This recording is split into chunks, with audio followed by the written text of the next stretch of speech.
क्या तुम उसको दुआ दे चुके होगे? क्या तुम उसको दुआ दे चुके होगे? Will you have prayed for him? Will you have prayed for him?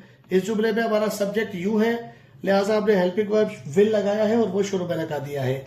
Will helping verb है, यू सब्जेक्ट है, हैव हेल्पिंग वर्ब का बकाया हिस्सा है, प्रेड वर्ब की थर्ड फॉर्म है, जबकि हिम इस जुमले में ऑब्जेक्ट है।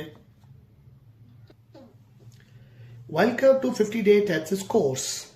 आज की वीडियो में हम 36वां दिन डिस्कस करेंगे और 36वें दिन में आज हम फ्यूचर परफेक्ट टेंस के इंट्रोगेटिव सेंटेंसेस को डिस्कस करेंगे।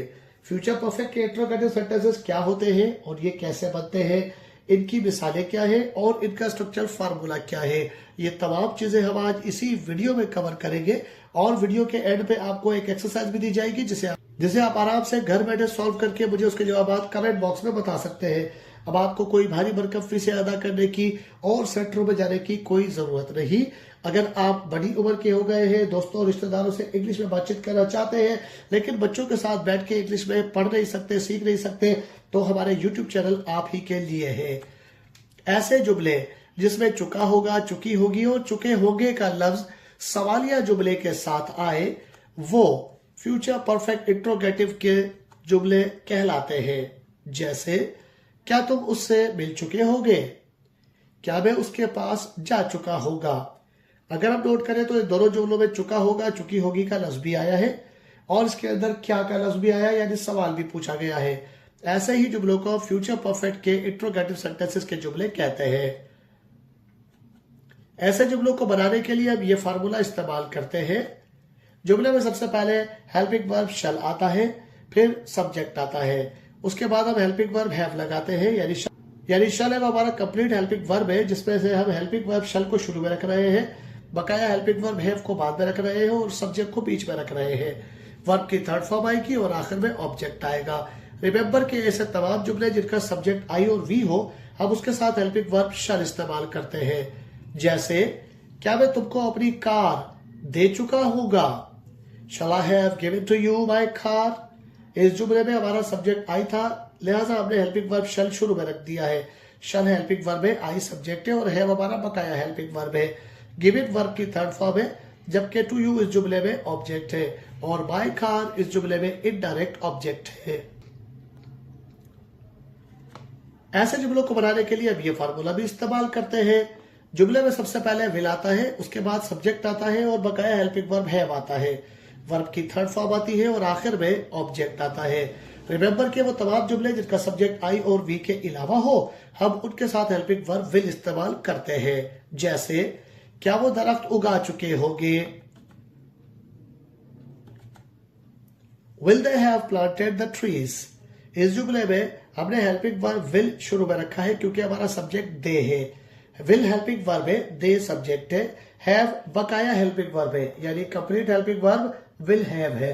प्लांटेड वर्ब की थर्ड फॉर्म है, जबकि द ट्रीज इस जुमले में ऑब्जेक्ट है। ऐसे जुमले दो जुमलों से मिलकर भी बनते हैं। जब दो जुमलों की मदद से जुमला बनाया जाता है तो इसमें मुकम्मल जुमला फ्यूचर परफेक्ट और बकाया जुमला प्रेजेंट इंडेफिनिट के साथ बनाया जाता है। जैसे जुमले के शुरू में सब्जेक्ट आएगा, फिर हेल्पिंग वर्ब विल और शल आएगा, बाद में बकाया आएगा, बकाया हेल्पिंग वर्ब हैव उसके बाद आएगा, वर्ब की थर्ड फॉर्म आएगी और आखिर में ऑब्जेक्ट आएगा।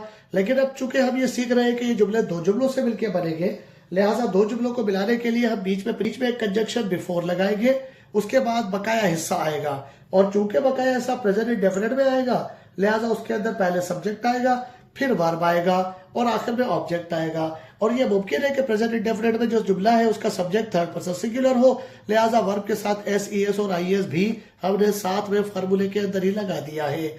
जैसे क्या हमारे रवाना होने से पहले मेहमान आ चुके होंगे? Will the guests have arrived before we leave the house? इस जुमले में हमारा सब्जेक्ट द गेस्ट है, इसलिए हमने हेल्पिंग वर्ब विल लगाया है और वो शुरू में लगाया है।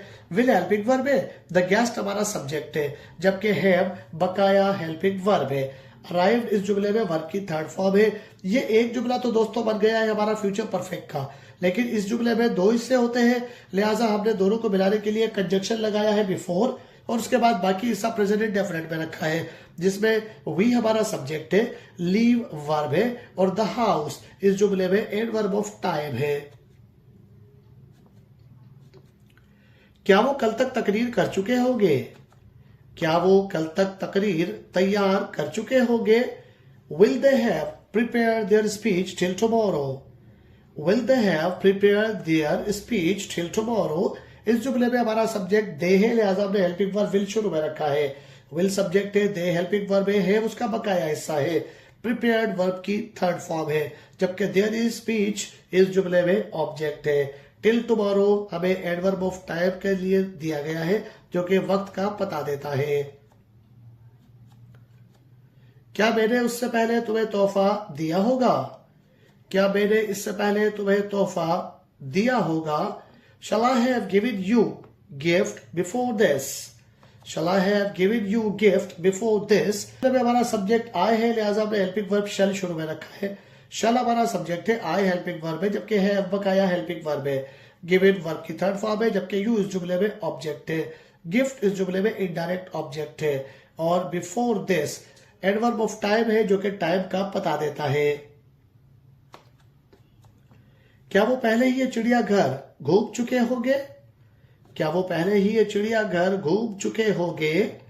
Will they have visited the zoo already? Will they have visited the zoo already? इस जुमले में हमारा सब्जेक्ट दे है, लिहाजा हमने हेल्पिंग वर्ब विल शुरू में लगाया है। विल हेल्पिंग वर्ब है, दे सब्जेक्ट है, जबकि हैव हेल्पिंग वर्ब का बकाया हिस्सा है। विजिटेड इस जुमले में वर्ब है और वर्ब की थर्ड फॉर्म है। द जू इस जुमले में ऑब्जेक्ट है, जबकि ऑलरेडी एडवर्ब ऑफ टाइम है।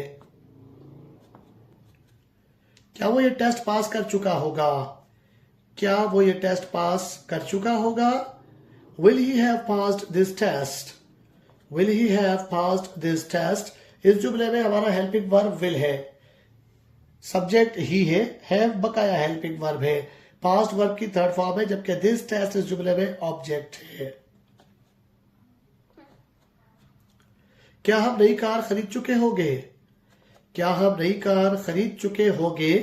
Will we have bought a new car? Will we have bought a new car? तो विल हेल्पिंग वर्ब है, वी सब्जेक्ट है, हैव बकाया हेल्पिंग वर्ब है, जबकि बॉट वर्ब की थर्ड फॉर्म है। अ न्यू कार इस जुमले में ऑब्जेक्ट है। क्या वो अगले माह इम्तिहान दे चुका होगा? क्या वो अगले माह इम्तिहान दे चुका होगा? Will he have appeared in exam next month?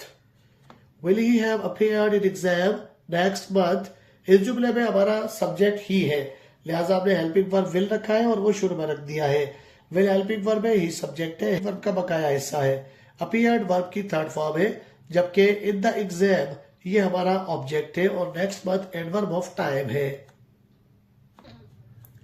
बढ़ते हैं हमारी आज की एक्सरसाइज की तरफ। रोजाना की तरह आज भी हमारे पास एक्सरसाइज में कुछ जुमले हैं जिन्हें हम घर बैठ के इंग्लिश में ट्रांसलेट करेंगे।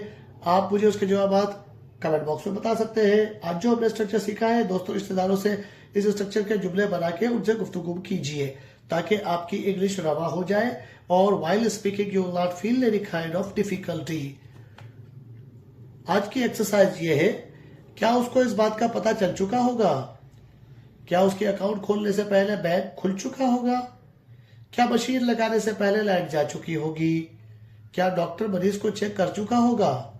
क्या हम खला का सफर कर चुके होंगे? इन जुमलों की इंग्लिश ट्रांसलेशन तो सिंपली आप मुझे कमेंट बॉक्स में बता सकते हैं, लेकिन इस वीडियो के डिस्क्रिप्शन बॉक्स में आपको व्हाट्सएप चैनल का हमारा लिंक भी दिया जा रहा है, उसे भी क्लिक करके ज्वाइन कर लीजिए, ताकि घर बैठे फ्री में इंग्लिश सीखने के लिए आप हमारे साथ जुड़ जाए। अपना और अपने चैनल का ख्याल रखिएगा। मिलते हैं अगली वीडियो में। टिल देन अल्लाह हाफिज।